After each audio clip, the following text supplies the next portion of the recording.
Querido Padre, gracias te damos porque tenemos una vez más la oportunidad de presentarnos delante de ti.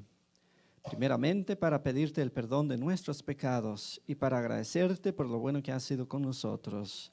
Y gracias por tu presencia en nuestro medio y gracias por el perdón que nos ofreces gratuitamente y por la salvación y tu bendición.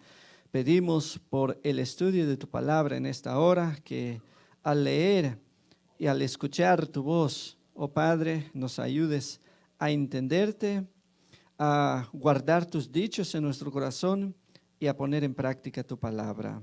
Bendice a cada uno de mis hermanos presentes, como aquellos quienes nos acompañan vía internet en diferentes lugares, Señor, que tu paz y tu bendición sea con cada uno.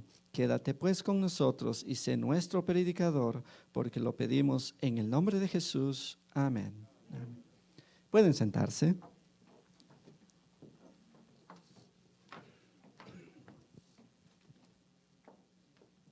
Un feliz sábado nuevamente. ¿Cómo están en esta mañana? Bienvenidos una vez más, todos nuestros amigos, hermanos, familia, aquí, aquellos quienes nos miran en diferentes lugares de Centroamérica, en Sudamérica, a donde quiera que nos acompañen. A ustedes también les extendemos una cordial bienvenida. Gracias por permitirnos entrar en la comodidad de sus hogares y ser parte de su familia, porque somos el pueblo de Dios. Así que agradecemos a Dios porque cada vez que nos reunimos a este lugar para adorarlo, aprendemos de Él, Él manifiesta su presencia en nuestro medio y qué mejor, recibimos su bendición también. Así es. Así que ya hemos orado pidiendo al Señor su bendición sobre el estudio de su palabra. Ahora les invito a abrir sus Biblias y vamos en el segundo libro de Samuel, vamos a leer el capítulo 21 a partir del versículo 1 al 14. 14 textos vamos a leer, ahí vamos a sacar nuestra meditación en esta mañana. Segundo libro de Samuel, 21, del 1 al 14. No sé si todos tienen Biblias y si no, allá atrás tenemos Biblias también. Queremos que todos tengan Biblia a la mano para que estudiemos la palabra de Dios juntos. Segundo libro de Samuel, 21, del 1 al 14. Ahora sí, ¿lo tenemos? Sigan la lectura conmigo. Dice así: hubo hambre en los días de David por 3 años consecutivos. Y David consultó a Jehová, y Jehová le dijo: ¿es por causa de Saúl y por aquella casa de sangre, por cuanto mató a los gabaonitas? Entonces el rey llamó a los gabaonitas y les habló. Los gabaonitas no eran de los hijos de Israel, sino del resto de los amorreos, a los cuales los hijos de Israel habían hecho juramento, pero Saúl había procurado matarlos en su celo por los hijos de Israel y de Judá. Dijo pues David a los gabaonitas: ¿qué haré por vosotros? ¿O qué satisfacción os daré para que bendigáis la heredad de Jehová? Y los gabaonitas le respondieron: no tenemos nosotros querella sobre plata ni sobre oro con Saúl y con su casa, ni queremos que muera hombre de Israel. Y él les dijo: lo que vosotros dijereis haré. Ellos respondieron al rey: de aquel hombre que nos destruyó y que maquinó contra nosotros para exterminarnos sin dejar nada de nosotros en todo el territorio de Israel, dénsenos 7 varones de sus hijos, para que los ahorquemos delante de Jehová en Gabá de Saúl. El escogido de Jehová, y el rey dijo: yo los daré. Y perdonó el rey a Mefiboset, hijo de Jonatán, hijo de Saúl, por el juramento de Jehová que hubo entre ellos, entre David y Jonatán, hijo de Saúl. Pero tomó el rey a 2 hijos de Rispa, hija de Aja, los cuales ella había tenido de Saúl, Armoni y Mefiboset. Y a 5 hijos de Mical, hija de Saúl, los cuales ella había tenido de Adriel, hijo de Barzilai, Meolatita, y los entregó en mano de los gabaonitas, y ellos los ahorcaron en el monte delante de Jehová, y así murieron juntos aquellos 7, los cuales fueron muertos en los primeros días de la siega, al comenzar la siega de la cebada. Entonces Rispa, hija de Aja, tomó una tela de cilicio y la tendió para sí sobre el peñasco. Desde el principio de la siega hasta que llovió sobre ellos agua del cielo, y no dejó que ninguna ave del cielo se posase sobre ellos de día, ni fieras del campo de noche. Y fue dicho a David lo que hacía Rispa, hija de Aja, concubina de Saúl. Entonces David fue y tomó los huesos de Saúl y los huesos de Jonatán, su hijo, de los hombres de Jabes de Galaad, que los habían hurtado de la plaza de Betzán, donde los habían colgado los filisteos, cuando los filisteos mataron a Saúl en Gilboa. E hizo llevar de ahí los huesos de Saúl y los huesos de Jonatán, su hijo, y recogieron también los huesos de los ahorcados. Y sepultaron los huesos de Saúl y los de su hijo Jonatán en tierra de Benjamín, en Sela, en el sepulcro de Cis su padre, e hicieron todo lo que el rey había mandado. Y esta es la parte más interesante de la historia. ¿Y cómo termina la historia? Y Dios fue propicio a la tierra, ¿después de qué cosa? Después de esto. La historia es triste, hermanos. No sé cuántos han leído esta historia, pero yo, como me propuse no saltar ningún personaje de la Biblia, así que voy agarrando todos los personajes para analizar sus historias y poder aprender de ellos. Porque todo el contenido de la Biblia, sin la excepción de nada, es para nuestra enseñanza de hoy. Y por supuesto, hay algunas cosas en la Biblia que no la deberíamos tomar como ejemplo ni la deberíamos practicar. No porque está escrito en la Biblia, la vamos a hacer. Cosas que no están de acuerdo con la voluntad de Dios. Pero la mayoría de las historias fueron escritas en la Biblia para amonestarnos, para enseñarnos, mostrarnos el camino y evitar los caminos equivocados que siguieron aquellos hombres quienes erraron en aquel tiempo. Y aquí, en la historia, en el tiempo que aparece este incidente, fue cuando el rey David ya había comenzado a reinar. David fue el segundo rey de Israel. El primero, ¿cómo se llamaba? Saúl. Él comenzó bien. ¿Pero qué pasó con él? Fíjense qué contraste entre él y David. Al principio los dos comenzaron igual. Saúl era el hombre más humilde de la tierra. Vengo de una tierra lejana, una familia insignificante, una tribu pequeña. ¿Quién soy yo para ser rey? Le decía al profeta Samuel. No quería ser rey porque él se consideraba como indigno de ese cargo. No puedo, no estoy capacitado para tal cargo, decía. De hecho, cuando Samuel convocó a la nación para coronarlo a él como el primer rey de Israel, ¿qué creen que hizo él? Se escondió. Yo no quiero. Pero una vez en el poder, como que le gustó el dinero, la fama y toda la comodidad que trae cualquier puesto elevado. Y ahí se descarrió el hombre. Pero David, también como él, un personaje humilde, pastor de ovejas, jovencito, también de una familia insignificante. En su familia no había otro personaje prominente de Israel. Él era humilde también. Así que, sin embargo, lo que marcó la diferencia es de que uno, al fallar, reconocía que falló. El otro siempre buscaba excusas para sus pecados. Cuando se equivocó Saúl, ¿qué le decía al profeta? No, es que este pueblo, mira, el pueblo guardó lo demás, lo mejor del ganado para ofrecer sacrificio a Jehová. No, es que el pueblo se desbarataba, el pueblo se me iba de la mano. ¿Y yo qué podía hacer más que hacerle caso al pueblo? En otras palabras, pues el pueblo, yo no tengo la culpa, el pueblo y el pueblo. Siempre buscaba excusas y buscaba culpables para justificar sus errores.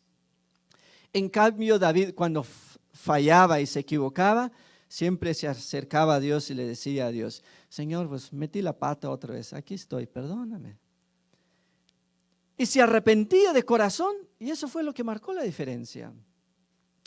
Así que se encontraba en una situación difícil, había un problema grande ahora. ¿Y cuál era el problema? Con esto comienza la historia, con ese problema grande. ¿Cuál era el problema? Había hambre y por 3 años, dice la historia, toda la gente que se dedicaba a la siembra, me imagino que no se preocupó el primer año. Bueno, no hay lluvia, está bien, pues como los campesinos, yo vengo del campo, nosotros cosechamos y tenemos lo que llamamos trojos. ¿Ustedes lo conocen así? Donde guardan el maíz, aquí no sé cómo le llaman. Ajá, el granero. Recogemos la cosecha y guardamos todo el maíz ahí, así que podemos dormir, comer tranquilo durante 1 año sin trabajar, porque ahí tenemos la comida. Así que pasó 1 año, no era mucho problema que digamos, pero venía el segundo año y no había lluvia, como que comenzaron a preocuparse. Venía el tercer año y no había lluvia, ahora sí era de preocuparse, porque el siguiente año ya no iba a haber comida y seguramente todos iban a morir. El rey David, como era el líder del pueblo, acudió ¿a quién? Fue correcto lo que hizo y lo que deberíamos hacer nosotros cuando tenemos problemas. ¿A quién deberíamos ir? A Dios, porque Él es la única salida. Pero muchas personas hacen lo contrario. Buscan una salida en los vicios, en las drogas, se deprimen, se retiran, piensan que ya no tiene solución sus problemas, cuando ahí está Dios esperando que nosotros vengamos a Él. Así que David consulta a Dios y le dice: ¿qué pasa, Señor? Este es tu pueblo. Y entonces, como cualquier problema, hermanos, tiene su raíz en un problema más grave. Para la nación el problema era el hambre, pero para Dios el problema no era el hambre, era más que el hambre. Había algo detrás del hambre, había algo que provocó, que causó el hambre. ¿Y qué era? Dios le dice: es Saúl, es la nación y su casa de sangre. Porque trató de eliminar un grupo de gente llamado Gabaón, que vivía en Gabaón. Esa es la causa, le dijo Dios. Ahora, ¿quiénes eran los gabaonitas? Cuando el pueblo de Israel salía de Egipto para ir a la tierra prometida, entraron, vencieron la primera ciudad, Jericó, con la ayuda de Dios, derrumbaron los muros y todos los habitantes allá en la Canaán comenzaron a temblar. Y una nación vio que ya no tenían remedio, seguramente iban a morir todos, y se las ingeniaron cómo salvar a la nación.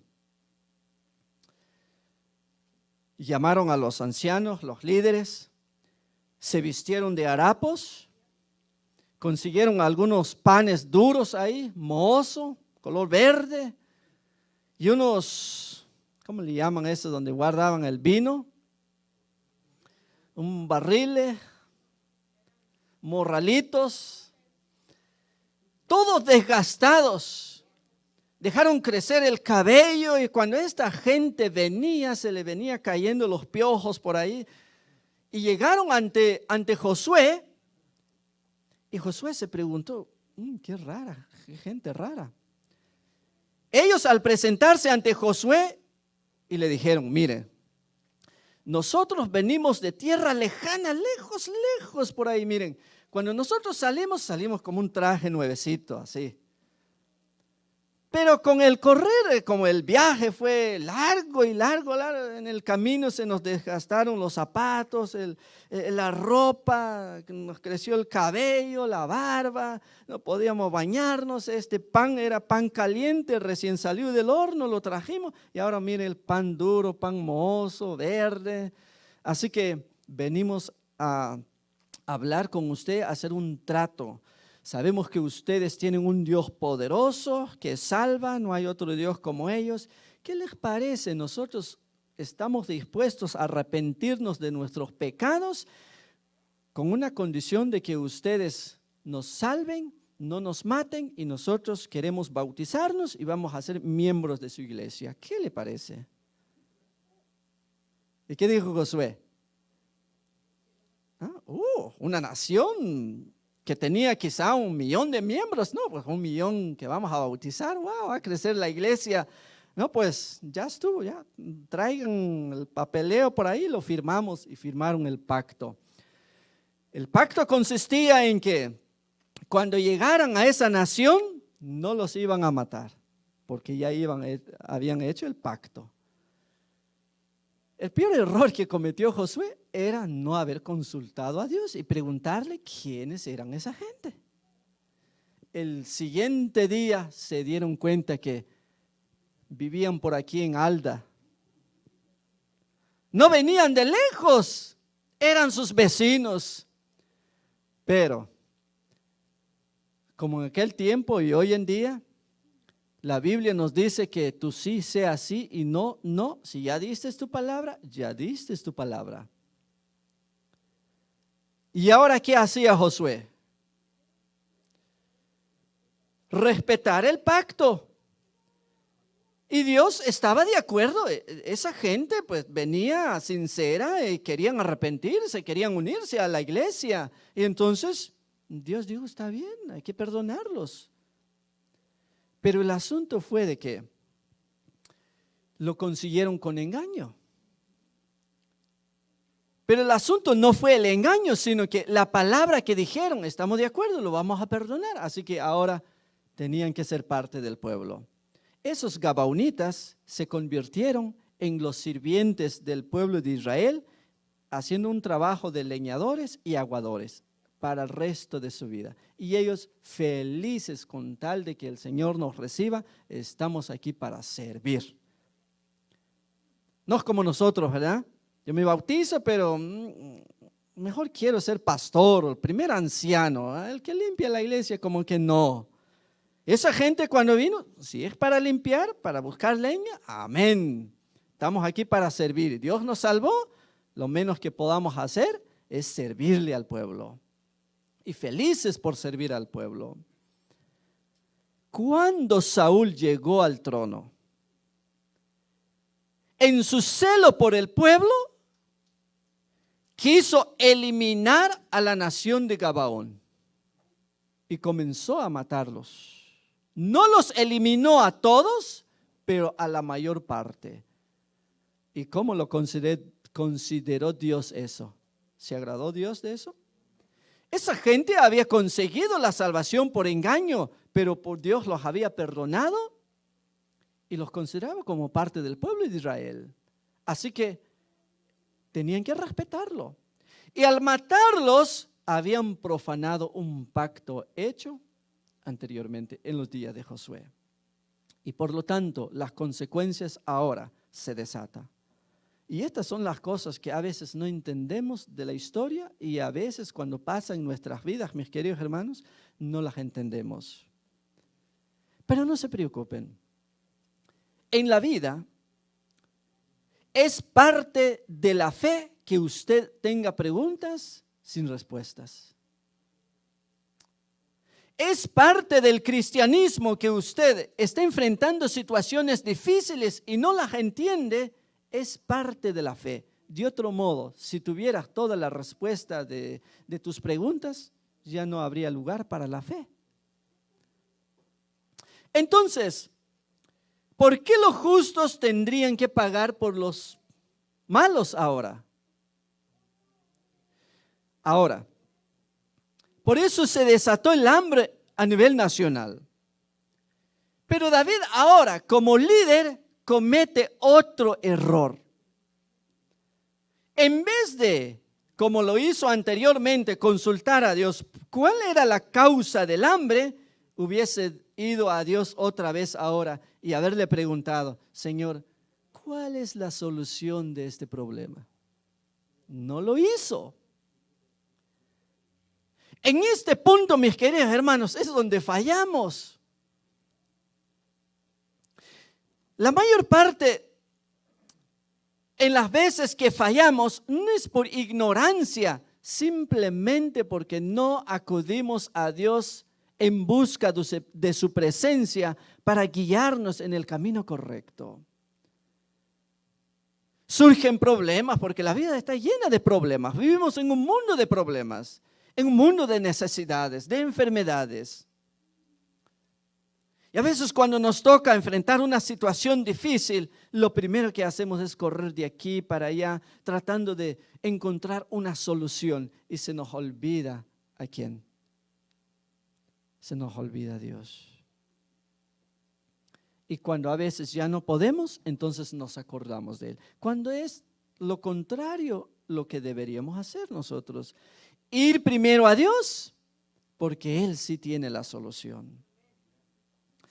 Así que David se equivocó, no acudió a Dios, en cambio fue y consultó a los líderes de Gabaón y le pregunta: a ver, para reparar este daño, ¿qué me sugieren ustedes? ¿Qué quieren que yo les haga?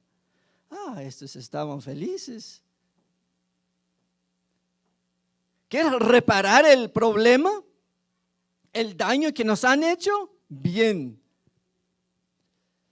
Nosotros no nos interesa oro, plata, ni que hombre de Israel muera.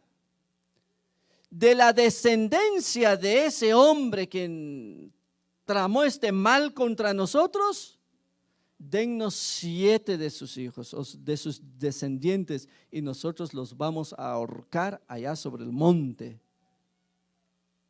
Y David, pues, ya les había preguntado y ahora no podía echarse para atrás. Así que, pues si eso es lo que quieren, se los voy a dar. Y agarró 2 hijos de Saúl que había tenido con su concubina llamada Rispa, y 5 de Merab. Aunque aquí dice de Mical, pero no eran realmente de Mical, probablemente Merab había muerto. La otra hija de Saúl, que al principio Saúl le había prometido dársela a David, pero después se la dio a Adriel, otro hombre, y entonces piensan que ella murió a una edad temprana y Mical entonces quedó encargada de cuidar sus 5 hijos, porque Mical después con quien se casó David no tuvo hijos y murió sin hijos. Por lo tanto, los 5 eran de Merab. Así que 2 de Rispa, 5 de Merab, se los entregaron a los gabaonitas y ahí los ahorcaron allá sobre el monte. Ahora es increíble, hermanos. Cuando ahorcaron a los hombres y los colgaron sus cuerpos allá sobre el monte, a las paredes, al muro de la ciudad, y el mensaje que daba a la nación era: cuidado, no se metan con nosotros, porque si lo hacen terminarán como estos hombres, colgados, ahorcados. Ahora, aquí es donde entra el personaje de nuestra historia, Rispa. Cuando tomaron a sus 2 hijos, dice que agarró una tela de silicio, levantó una tienda improvisada ahí sobre el monte y ahí se quedó desde el comienzo de la siega hasta que llovió otra vez sobre la tierra. Como 5 meses estuvo ahí. Y estuvo ahuyentando las aves de día, como las fieras de noche, para que no devorasen a sus hijos. ¿Por qué lo hizo? Este personaje, mis queridos hermanos, de paso lo menciona la Biblia. No es una persona importante, no es un personaje prominente. Solamente 2 veces aparece en la Biblia. Y las 2 veces que aparece sin pronunciar ni una sola palabra. Pero las 2 veces que aparece en la Biblia, hizo que la nación cambiara, hizo que la nación tomara otro rumbo. La primera vez que aparece, definió quién iba a ser el rey de Israel. Y gracias a su presencia, el rey David unió a la nación para que él pudiese gobernar toda la nación. Y esta vez que aparece otra vez, va a cambiar el destino de la nación. ¿Pero cómo? ¿Es posible eso, que usted haga muchas cosas sin hablar? Aquí tenemos un ejemplo. Ay, de paso, es una mujer. En un tiempo en el que el machismo dominaba la cultura de los hebreos, y ahora aparece una mujer insignificante, alguien que no era famosa, y con su presencia hace que la nación tomara otro rumbo. ¿Cómo lo hizo? Ahora, su nombre es Rispa. Dicen que el nombre nos da una pista de cómo era ella. ¿Qué creen ustedes que significa Rispa?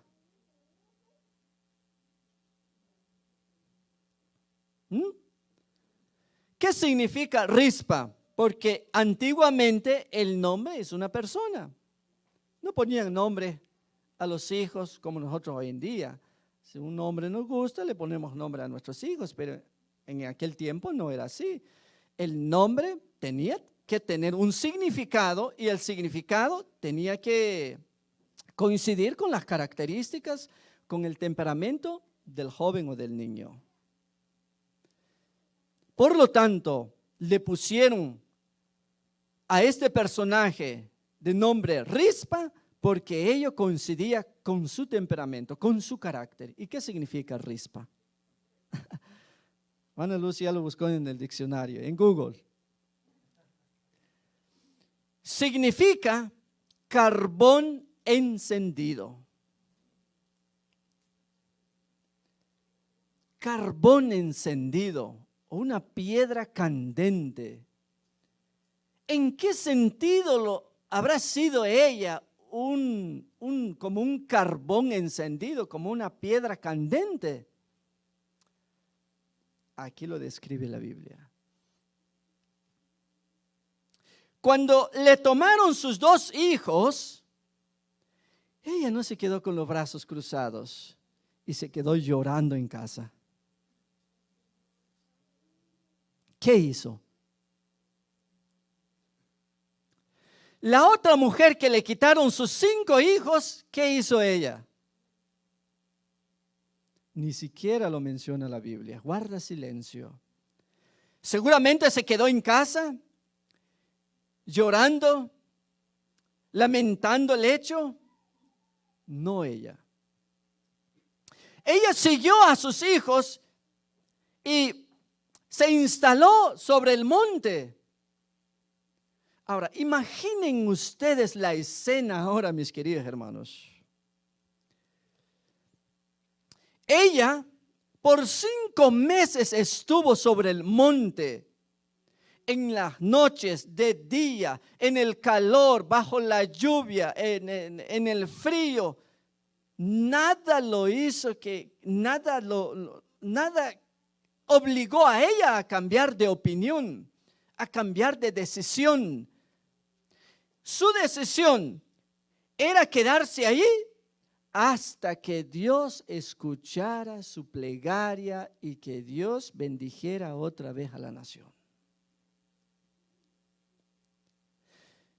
Su acto nos enseña, mis queridos hermanos, la responsabilidad que nosotros debemos desempeñar como padres.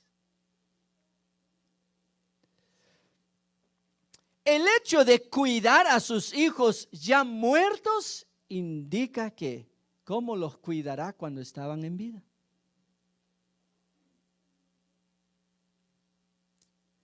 Si estuvo dispuesta a cuidarlos muertos, ¿cómo los habrá cuidado vivos?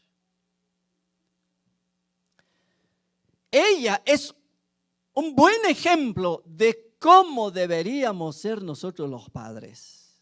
Qué responsabilidad más grande que tenemos los padres, aunque a veces es un privilegio, pero es una responsabilidad grande.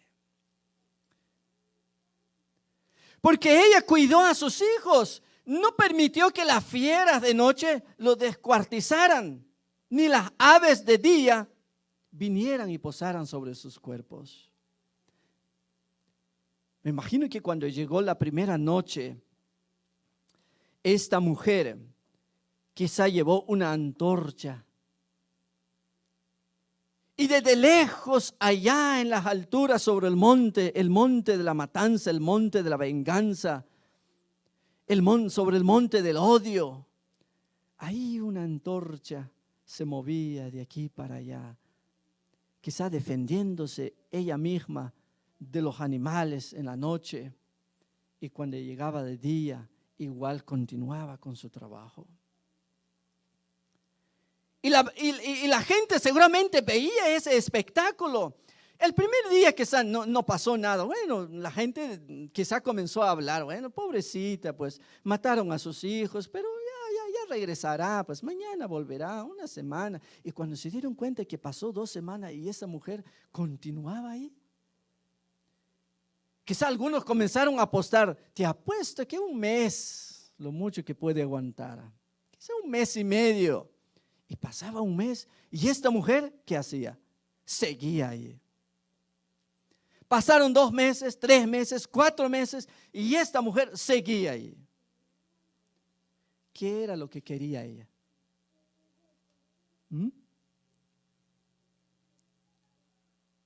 ¿Cuál era el problema?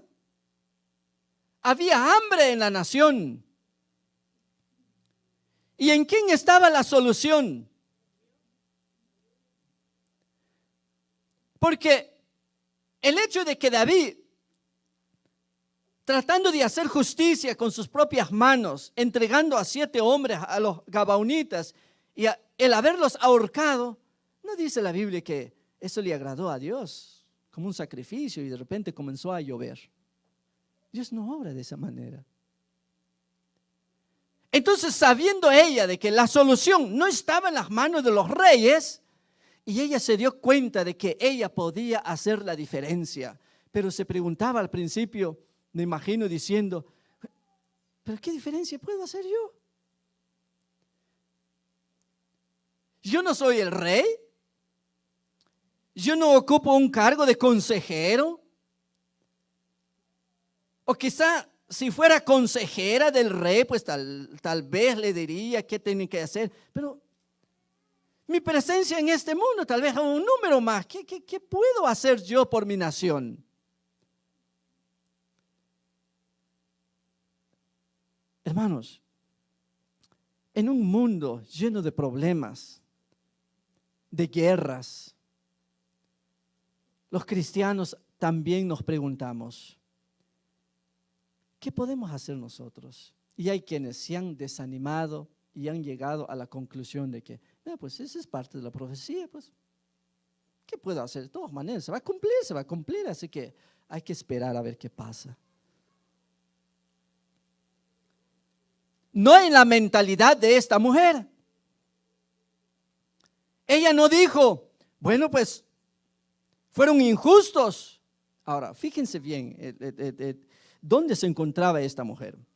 Era una mujer viuda, habían matado a su esposo recientemente, se había quedado sola, injustamente le arrebatan sus 2 hijos sin haber cometido crimen.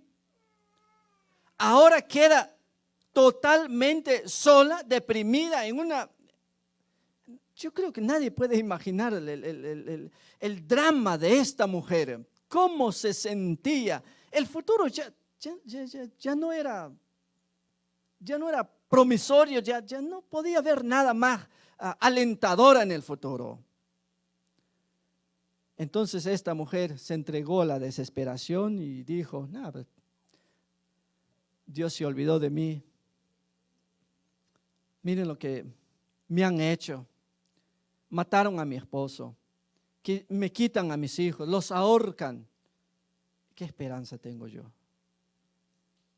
No perdió la esperanza, mis queridos hermanos. Vuelvo a repetir, hay cosas que no entendemos en la vida, pero eso sí, con seguridad les puedo decir que cuando Dios obra, obra. Si estás pasando por una situación difícil y no la comprendes, no pienses que Dios te ha abandonado.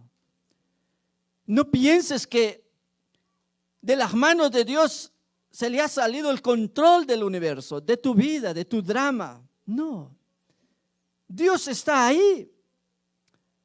Aun cuando usted piensa que está solo, está sola, Dios está contigo y todavía sigue dirigiendo tu vida, porque lo más precioso que Dios tiene en esta vida eres tú. Si dio su vida por ti, ¿cómo te puede abandonar? Entonces, ella entendía que había un Dios de Israel. Y aunque al parecer todo el mundo estaba en su contra, dijo, yo voy a hacer lo que está de mi parte hacer, buscar la presencia de Dios. Y se instaló allí. ¿Saben una cosa, mis queridos hermanos? Si esta mujer hubiese pensado, bueno, quiero hacer algo, pero, bueno, si me instalo ahí, ¿y qué tal si hace frío? ¿O qué tal si neva mañana? ¿O si hace calor? ¿Y qué tal si me da hambre? ¿Qué voy a comer? ¿Pensó ella en todas esas cosas? Ella se olvidó de todo, agarró todo y lo puso en las manos de Dios. Encárgate tú de mí. Yo por mi parte voy adelante haciendo lo que sé hacer. Hermanos, por 6 meses que estuvo sobre el monte, es un milagro que no haya muerto. ¿Cuidó Dios de ella? Claro que sí. ¿Estuvo Dios a su lado? Claro que sí. Seguramente más de alguna persona simpatizó con ella, seguramente le fue a ayudar un día, una noche, habrá algunas otras personas por ahí llevándole algo de comer, pero de que no murió, no murió. Dios es maravilloso con nosotros, mis queridos hermanos. En los momentos más difíciles de la vida, cuando crees que estás solo, sola, ahí está Dios obrando aún en el silencio.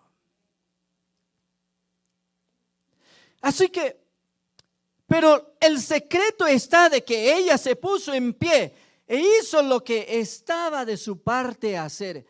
Hizo lo que ella podía hacer. Hermanos, es increíble la confianza que Dios tiene hacia nosotros. Nos ha encomendado una tarea tan grande que sigue confiando en nosotros aun cuando nosotros le fallamos. pero sigue esperando que los cristianos nos levantemos en vez de quedarnos con los brazos cruzados porque una nación es una amenaza a otra, porque va a haber guerra, porque va a haber hambre, y decir, todo se va a cumplir, es parte de la profecía, esperemos a ver qué pasa. No. Hay que levantarnos como esta mujer. Hay que hacer lo que está de nuestra parte. Y hay que hacer lo que hizo, cuidando nuestro hogar, cuidando nuestros hijos. ¿Saben una cosa, mis queridos hermanos? Porque siempre hay fieras, hay aves de rapiña tratando de devorar a nuestros hijos. Y la parte que nos corresponde realizar es ser como Rispa, cuidar de ellos. No es responsabilidad del vecino, no es responsabilidad de la iglesia, no es responsabilidad del gobierno, ni de las escuelas. La responsabilidad es de nosotros. Y esas fieras, llámense internet, televisión, Nintendo, tabletas, computadoras, porque ahora todo se ha modernizado. Muchas veces nosotros mismos traemos a esas cosas en nuestros hogares para devorar a nuestros hijos. Y después con el tiempo nos preguntamos, ¿por qué mi hijo ya no me hace caso? ¿Por qué mi hijo ya no me obedece? ¿Por qué mi hijo se apartó de la iglesia? Probablemente nosotros mismos trajimos cosas que sin darnos cuenta comenzaron a devorar a nuestros hijos en nuestra propia casa. Pero nunca es tarde. Esta historia nos enseña que usted puede marcar la diferencia. Usted no puede decir, pero es que soy mujer, no importa. Aquí está el ejemplo de Rispa. Rispa no, apenas era una concubina. ¿Ustedes saben lo que es ser una concubina del rey en aquel tiempo? Es una de tantas esposas que tenía el rey. Una vez que el rey se casaba con una mujer, la mandaba a un edificio llamado harén. Y ahí estaban como encarceladas las mujeres. ¿Se imaginan ustedes, mis queridos hermanos? Ya la mujer ya no tenían futuro, ya no podían casarse, ya no podían formar su hogar. Ahí se quedaban para el resto de su vida. Y esta mujer, con todas las limitaciones que tenía, nunca dijo, no puedo. Salió adelante y dijo, yo voy a hacer lo que sé hacer, dejando todo en las manos de Dios y Él que se encargue de hacer lo que sabe hacer. Y saben, mis queridos hermanos, esto es lo que muchas veces no entendemos. Pasaron 5 meses aproximadamente de sufrimiento. El sufrimiento, mis queridos hermanos, es parte de la vida aquí. Aunque yo diría que aquí nadie está sufriendo. Vivimos en un país, podría decirlo, en la gloria, de abundancia. Aquí nadie se muere de hambre. Nadie nos persigue. Aquí nadie nos prohíbe que prediquemos el evangelio. Aquí vivimos bien, hermanos. Por eso cuando vienen los problemitas pequeños, ¿cómo nos tumban fácilmente? Porque no estamos acostumbrados a los sacrificios. ¿Se imaginan que nos tuvieran que perseguir? No, pues si no venimos aquí donde hay comodidad, imagínense, más excusa usaríamos no venir a la iglesia si nos persiguieran. Pero esta mujer, 5 meses de oración, 5 meses de sufrimiento, 5 meses aguantando, nunca se dio por vencido. Hermanos, no es porque hay que sacrificarse, no es porque hay que dejar de comer, no es porque a Dios le agrada que aguantemos hambre para convencerlo a Él. No, la cosa no está con Dios. Dios sabe cuándo contestar la oración de cada uno de nosotros. Pero eso sí, como Pablo nos dice, Él no va a dejar que suframos más de lo que podamos soportar. Entonces, al instalarse esta mujer ahí, comenzó a orar, a orar, a orar y a orar. Y de repente, cuando se dio cuenta, pasaron 5 meses. Y la noticia llegó a oídos del propio rey. Y entonces el rey, ¿qué hizo? Mandó ahora a bajar los cuerpos del muro, a recoger los huesos de Saúl, su hijo Jonatán, y le dieron una sepultura digna.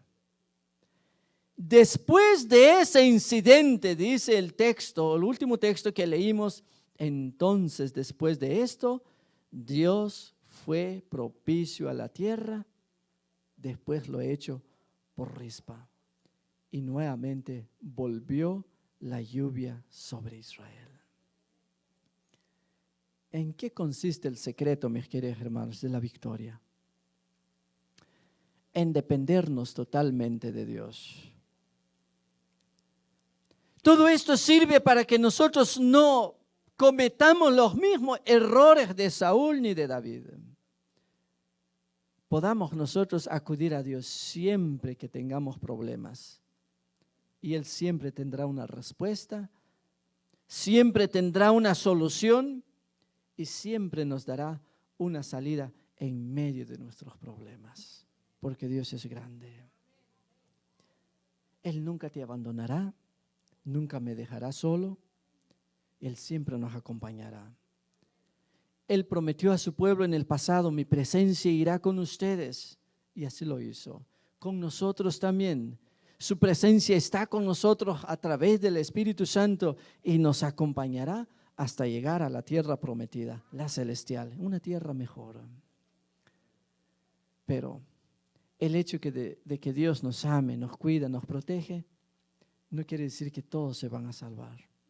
Ahí sí que, ahí está el lugar para la decisión que usted y yo debemos tomar. Y no una vez a la semana, al mes, cada año.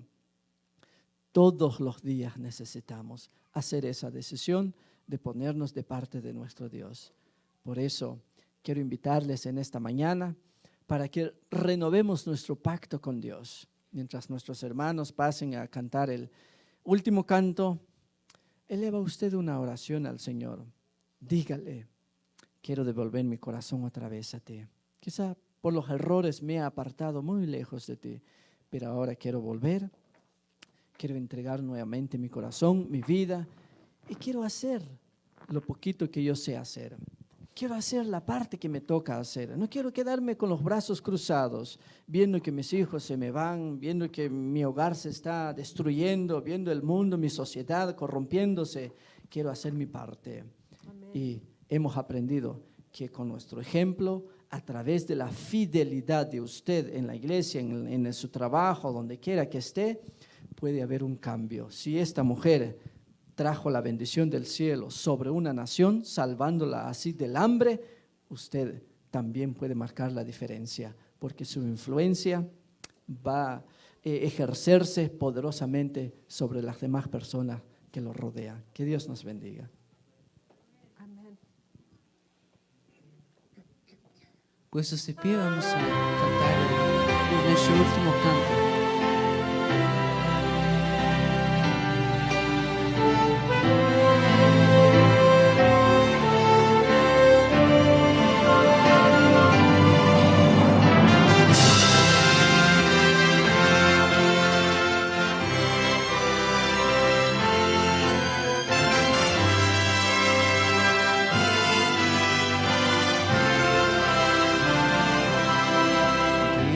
Ay, lo sé, en qué triste te sientes y sin esperanza estás,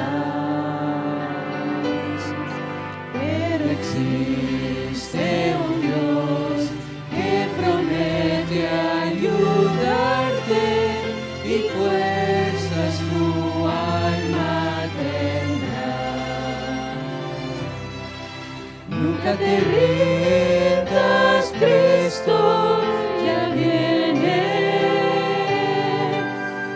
su faz pronto veré. Nunca te rindas, Cristo ya viene. Nunca te rindas, Él volverá. Este mundo cruel no será para siempre, el mal pronto terminará. Y mi fe en el Señor cada día es más fuerte, pues sé que Jesús volverá. Nunca te rindas, Cristo ya viene, y su faz pronto veré. Nunca te rindas, Cristo ya viene. Nunca te rindas, Él volverá.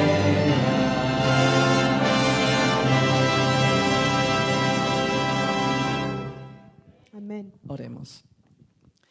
Querido Padre, gracias te damos por tu presencia en nuestro medio.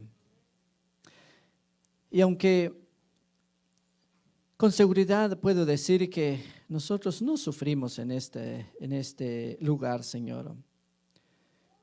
No es porque no haya sufrimiento, el sufrimiento es real. De repente toca la puerta de nuestra vida, Señor.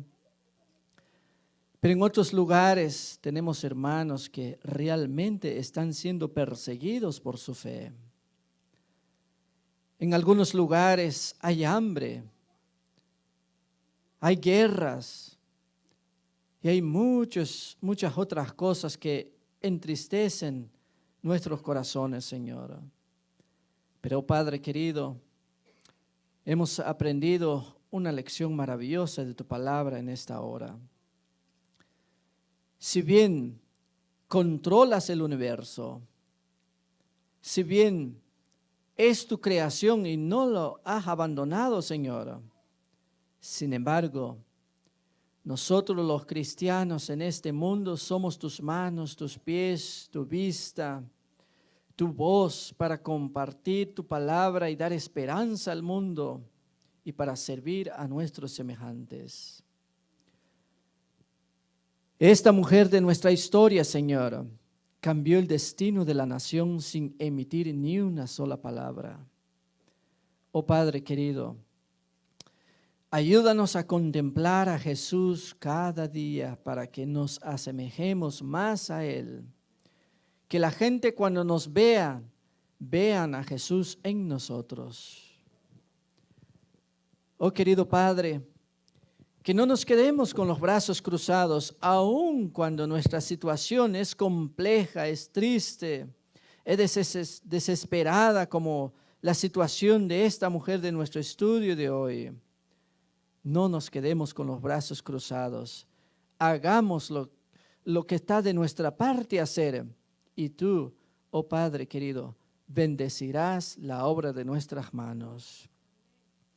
No hay obra insignificante para ti. No hay un acto de amor, no hay una palabra pequeña y amorosa dicha a alguien que está sufriendo que tú no la puedas notar y escuchar, Señor. Todo lo anotas en tu libro en el cielo y todo traerá recompensa, Señor. Lo importante es que nos coloquemos en tus manos y seamos tus manos aquí en esta tierra para servir a este mundo. Y no solamente nos preparemos nosotros para tu venida, sino que preparemos a más gente para el encuentro contigo, Señor. Bendice a nuestros hermanos aquí, si algunos están tristes, están pasando por una situación difícil de enfermedad, problemas, oh Padre, con los hijos en el hogar, con el matrimonio. Oh Padre, que tu mano sea sobre cada hijo tuyo, bendigas grandemente a cada uno y le des una solución a cada problema y muestres el camino a cada uno, Señor. Sobre todo, tengamos la fe para contemplar a Jesús cerca de nosotros, ayudándonos. Aquellos amigos quienes están de lejos, Señor, en otros países, quienes decidieron acompañarnos para adorarte en esta hora, bendígalos grandemente. Más de alguno tiene alguna petición, más de alguno está pasando por una situación difícil. Oh Padre, quien quiera que sea esa persona, pon tu mano poderosa de sanidad sobre ella y, Señor, que reciba la respuesta de su oración, de su petición en este momento de ti, oh Padre. Gracias por habernos acompañado. Despídanos pues con tu paz y tu bendición de este lugar y permita, oh Padre, que terminemos este día disfrutando de la comunión contigo, en paz, Señor, ya que es tu día sagrado, que podamos dedicar el resto para agradarte, para honrarte y para alabarte, Señor. Llévanos pues de vuelta a nuestros hogares y bendice a todo tu pueblo alrededor del mundo y perdónanos en lo que te hemos ofendido, porque lo pedimos en el nombre maravilloso de nuestro querido Salvador Jesús. Amén. Amén. Feliz sábado a todos.